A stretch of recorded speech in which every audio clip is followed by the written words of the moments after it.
Então agora eu trago para vocês a pessoa Carola Videira, que vem falar sobre a importância da diversidade para a gente. Bem-vinda, Carola. Eu vou falar um pouquinho sobre a Carola para vocês que ainda não a conhecem. A Carola é empreendedora social e consultora nas áreas de educação e direitos humanos e ESG, mestre em neurociência comportamental pela Unifesp, pesquisadora pela FEUSP, é co-diretora executiva da turma do Giló e coordenadora da pós-graduação em inclusão de diversidade do Instituto Singularidades. Membro do Conselho de Direitos Humanos da ONU Brasil, foi reconhecida com o Prêmio Empreendedor Social do Ano e UN Women USA Award por ser uma das pessoas que mais atuam na redução da desigualdade. Só isso. Bem-vinda, o palco é seu. Obrigada. Boa tarde a todas as pessoas que estão aqui presentes e estão em casa também nos assistindo. Eu sou uma mulher branca, eu tenho 46 anos, eu tenho cabelos e olhos castanhos, meus cabelos estão semi-presos, são na altura do ombro. Eu estou vestindo hoje uma blusa preta de gola alta, um colete preto, uma saia cor de vinho e um tênis branco e rosa. E eu tenho aqui o desafio de primeiro compartilhar com vocês que tudo que eu tinha pensado e preparado, eu mudei, ouvindo as falas anteriores, para trazer um pouquinho mais de conteúdo e de uma visão diversa para esse evento, que eu acho que é tão corajoso em trazer essa diversidade toda para o palco. E eu bebo e trago um glossário da neurociência para vocês, que é a minha zona de conforto e o que eu estudo. A Turma do Giló é um negócio social, vou passar brevemente por essa etapa, que há 17 anos atrás, por um motivo pessoal, eu quis criar essa organização social para atuar dentro de escolas e de empresas. Eu sou mãe de 2 crianças, do João e da Maria, e o João chegou ao mundo com um desafio muito grande. Ele nunca falou, ele nunca andou, e ele nunca conseguiu fazer nenhuma atividade da vida sozinho. Quando ele foi para a escola, e ali eu tive o privilégio de conseguir uma escola para ele, porque lá em 2008 a gente ainda não falava de Lei Brasileira da Inclusão, eu escutei que ele não seria capaz de aprender. E eu começo me colocando vulnerável para vocês, porque eu também cheguei a acreditar nisso. Mesmo sendo neurocientista, eu nunca tinha convivido com tantos desafios. E eu olhava e falava, será que ele vai aprender? Mas o que a ciência me ensinou é que todo cérebro aprende. Nós somos quase 8 bilhões de pessoas no mundo e não existe nenhum único cérebro igual ao outro. Nós também sabemos, e aqui eu estou trazendo fato, que cada criança, que cada cérebro, na sua individualidade, aprende de maneiras diferentes, em tempos diferentes e em ritmos diferentes. A neurociência diz que a dificuldade de ensinagem é anterior à dificuldade de aprendizagem. Mas a gente também olha de uma maneira um pouco enviesada quando o assunto é dificuldade de ensinagem. Sim, a gente tem diversas barreiras no nosso sistema de educação. Não só no Brasil, no mundo como um todo. Mas a responsabilidade da ensinagem não diz respeito apenas aos professores. Todo mundo aqui é educador. Todo mundo aqui ensina, mesmo quando a gente não quer. Porque o cérebro humano também aprende pela repetição do padrão. Então, as crianças que estão lá com o cérebro em desenvolvimento, criando as suas sinapses, com a poda neural que acontece na primeira infância e na adolescência, com a mielina que ainda não terminou de estar toda formada, a gente já sabe que a adolescência vai até 24 anos de idade. A gente está exigindo de toda a população um tipo de habilidade que precisa ser ensinada. E nem a escola, e nem em casa, e nem a sociedade está tomando conta dessa responsabilidade para ensinar corretamente. Nós também não aprendemos sobre isso. A palavra diversidade é um dos temas mais polarizados no mundo. E a gente não deveria estar falando de polarização quando a gente fala de diversidade. A gente já falou de natureza, que a gente respeita, que a gente olha, que a gente enxerga, que a gente admira a biodiversidade. Mas quando a gente está falando de diversidade humana, de 8 bilhões de seres únicos, tem ninguém igual a ninguém. A diversidade mais difícil, mais desafiadora, é a diversidade de pensamento. Se somos todos únicos, e se somos frutos da nossa biologia, mas também do meio em que a gente vive, da nossa cultura, das nossas perspectivas, não tem mais chance para a gente dizer que a gente é parecido. Nós somos diferentes. Geneticamente, nós somos muito parecidos. Compartilhamos mais de 99% dos nossos genes. E esse menos de 1% que nos diferencia causa tanta estranheza. Então, para começar, educação inclusiva não é sobre pessoa com deficiência, altas habilidades, superdotação e pessoas com transtornos de aprendizagem. Esse é o primeiro conceito que a gente precisa desmistificar, principalmente no Brasil. Educação inclusiva é sobre respeitar a individualidade de todas as pessoas. Eu convido vocês para uma reflexão. Quem aqui nunca foi excluído quando criança, quando adulto? Quem nunca foi excluído de uma roda, de um trabalho, de uma escola, ou por não ter alguma habilidade, ou por ter alguma habilidade muito diferenciada e se sentiu de fora? Quem nunca mudou de pensamento? Quem nunca escutou, tinha certeza, eu defendia aquele assunto. E aí eu escutei uma perspectiva diferente que me fez repensar e eu mudei de ideia. Essas experiências, tanto a experiência ruim de ser excluído, quanto a experiência positiva de ter mudado de ideia, nos formam, nos trazem essa expansão de consciência e a maneira como a gente se posiciona no mundo.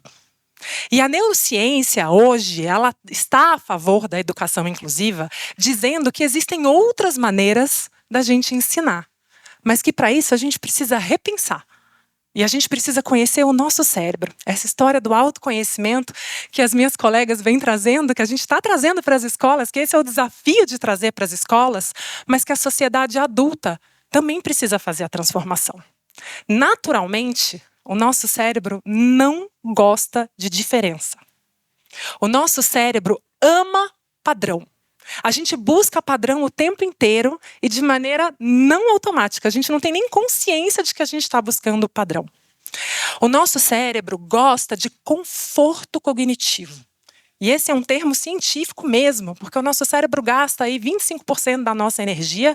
E eu já aprendi com o Ale, com o Dr. Alexandre, que nos neurodivergentes gira em torno, quando a gente entra no hiperfoco, é 42% a mais de energia que o nosso cérebro consome. Então, para a nossa sobrevivência, o nosso cérebro busca o conforto. E esse conforto chama-se familiaridade. A gente simpatiza muito mais do que empatiza. Simpatia, gente, vem de simpatos.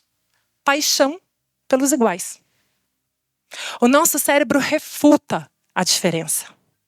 E nós somos constantemente ensinados para aquele padrão que a gente já conhece, que a nossa família nos estende, ou muitas vezes que a escola perpetua, porque a gente tem um monte de gente igual.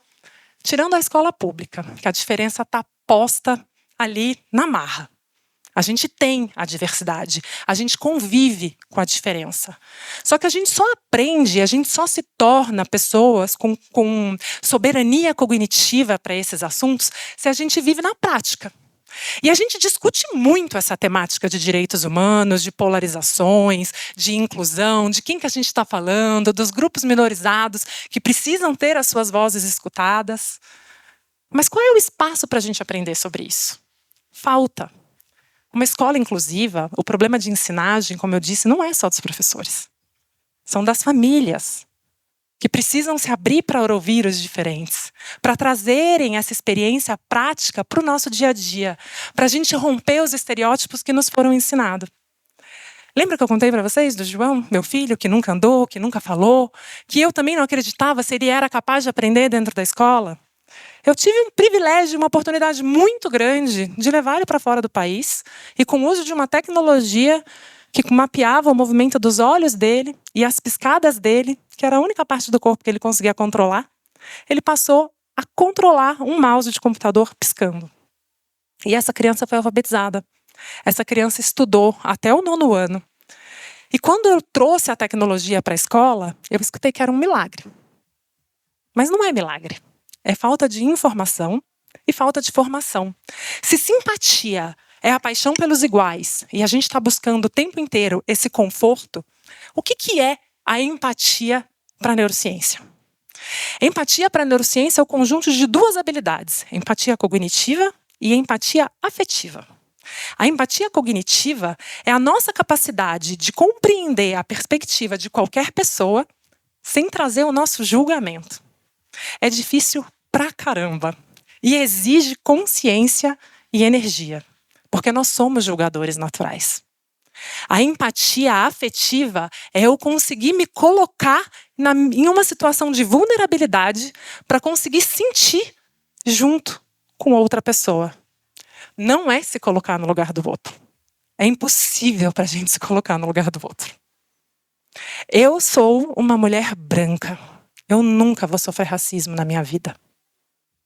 Eu sou uma pessoa que consigo andar. Eu nunca usei cadeira de rodas, mas posso vir a usar. Mas, se inclusão é sobre todo mundo, essa é uma responsabilidade coletiva e não individual.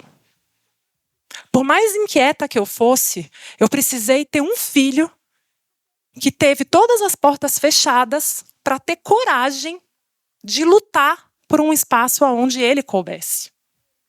O João faleceu há quase 4 anos atrás, com 13 anos de idade. E o que eu mais entendi sobre essa história toda é que inclusão não era sobre ele. Inclusão é sobre cada um de nós.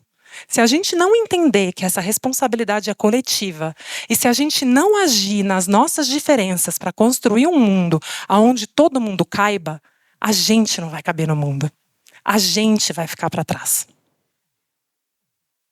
E todos os sonhos que a gente planeja vão ficar só na ideia de sonhos. Basta a gente pensar aqui, dentro das diversidades que a gente discute, a gente fala tanto em etarismo, mas a gente nunca reflete sobre o nosso envelhecimento. Sobre a habilidade motora, a dificuldade motora que todo mundo vai ter, a acuidade visual, auditiva. Quem tiver sorte não vai ter nenhum problema cognitivo. Inclusão é isso, gente. A gente tem aquela imagem, e aí eu não trouxe porque eu mudei o discurso, como eu contei para vocês.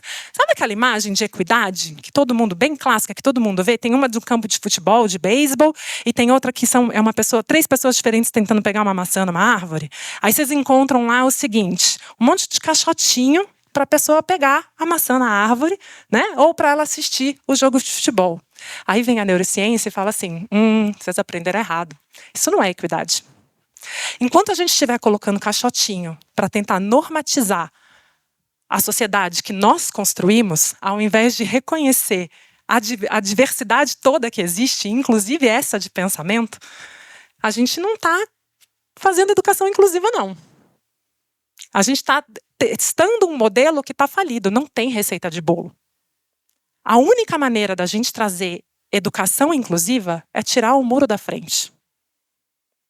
Se eu tirar o muro da frente, eu não preciso colocar caixote para ninguém enxergar nada.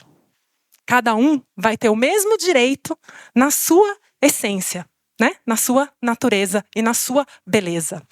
E quando eu falo que diversidade é força estratégica, essa conversa não é só de escola, né? A turma do Giló atua com empresas também, e a dificuldade de trazer esse tema é: cadê a estratégia? Eu escuto de empresas, de empresários o tempo inteiro. É um problema. Cadê o lucro que a gente lê nas pesquisas, Deloitte, McKinsey, Harvard, que diversidade traz lucro, né? Que ela gera inovação, que ela gera criatividade? Cadê as escolas também conseguindo falar que incrível que é a educação inclusiva, não temos problemas, né? A gente não tem família reclamando, ou essa não é a realidade. Só que a estratégia só vem se a gente está aberto para quem pensa diferente da gente. O perigo da normatividade, o perigo da gente ficar na nossa zona de conforto, nesse conforto cognitivo, é a gente cair na mesmice do pensamento único. A gente não cria solução, a gente não tem criatividade, não vem inovação, se está todo mundo pensando igual. E a gente sabe disso se a gente olhar a história da humanidade. Quando que a gente evolui enquanto nação? Enquanto a gente traz perspectivas diferentes para criar solução. Só que para isso, a gente precisa mudar a cultura. E a gente precisa abrir a nossa cabeça. E essa responsabilidade precisa ser entendida como coletiva. E o que os dados mostram é que qualquer lugar inclusivo tem 36% mais de rentabilidade, de lucratividade, de menos turnover. A gente só vê benefício disso. Mas a gente não faz inclusão na prática. A gente faz inclusão na teoria. Quando está me incomodando, eu me afasto. Eu entro ali no... isso não é problema meu. O que eu mais escuto é: você fala isso e trabalha com isso porque você teve um filho assim. Eu descobri ao longo do caminho, quando eu fui fazer o exame genético no meu filho, que eu tenho a mesmíssima alteração do que ele. Mas a síndrome dele só se desenvolve em meninos. Eu tenho um outro X para compensar. Mas eu sou uma pessoa com dupla excepcionalidade, eu sou autista, eu tenho altas habilidades, e para quem ainda acredita em suporte, no meu neuropsicológico eu sou nível de suporte 2. Autismo não tem nível, não tem cara, não tem mais, não tem menos. A neurodiversidade ainda em dados, a gente não tem tantas pesquisas no Brasil, mas temos fora e usamos elas como exemplo. A gente tem uma pesquisa super recente da Universidade de Illinois, nos Estados Unidos, é uma pesquisa federal, que mostra que na força de trabalho americana, 1 a cada 5 pessoas no mundo que estão lá trabalhando nos Estados Unidos são neurodivergentes. Hoje, o diagnóstico de autismo nos Estados Unidos caiu para 1 para 31. A gente não tem um censo que a gente possa usar para falar do Brasil. Os 2 últimos censos são equivocados. O de 2010 e o de 2024. O de 2010 fala em 46 milhões de pessoas com deficiência no Brasil, e a gente sabe que teve um erro da questão ocular, da visão, que todas as pessoas que usavam óculos foram categorizadas como pessoas com deficiência. E o último censo não traz a neurodiversidade como um ponto. Então a gente vive aqui usando uma média que 16% da população mundial tem algum tipo de deficiência. As neurodivergências é muito mais comum do que a gente imagina. Mas a gente ainda acha que elas são um problema. E com todos esses dados, com todas essas fórmulas, Carola, tem um caminho? Tem uma receita de bolo para a gente fazer isso? Não tem.